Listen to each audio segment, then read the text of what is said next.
Mitä mieltä Jyväskylästä kaupunkina? Olen muuttamassa sinne. Vitumoisia mäkiä joka paikassa ja helsinkiläisiä vihataan.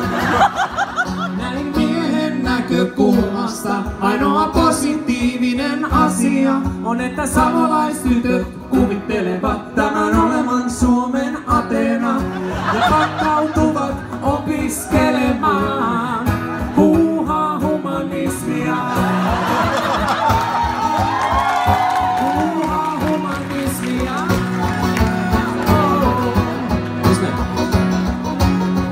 Uimarannoilla kesäisin itsensä paljastelijoita ja luonnon vesiin paskojia. Pitkä matka ihan mihin tahansa, ei Stockmannia, ei Ikeaa.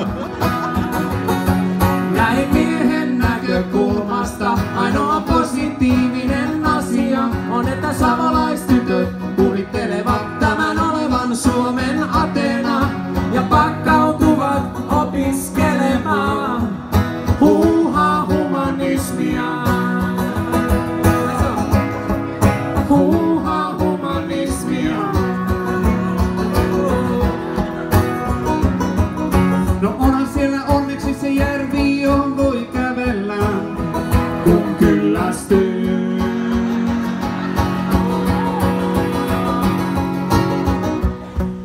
Hei, kokeillaan semmoista, että pitääkö toi paikkansa toi väite. Onks täällä savolaistyttöjä paikalla minkä verran?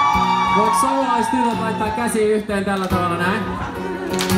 Ja onks täällä semmosia, jotka opiskelee huuhaa humanismia? Laittakaa te käsiä yhteen seuraavaksi. Okei, humanistit ja savolaistytöt. Aika suuri osa kyllä. Sitten te kaikki, kenen mielestä Jyväskylä on Suomen Ateena. Laitetaan kättä yhteen. Ja koko Jyväskylä antaa tulla. Täältä lähtee vielä kerran. Näin miehen näkökulmasta ainoa positiivinen asia on, että savolaistytöt kuvittelevat tämän olevan Suomen Ateena ja pakkautuvat opiskelemaan.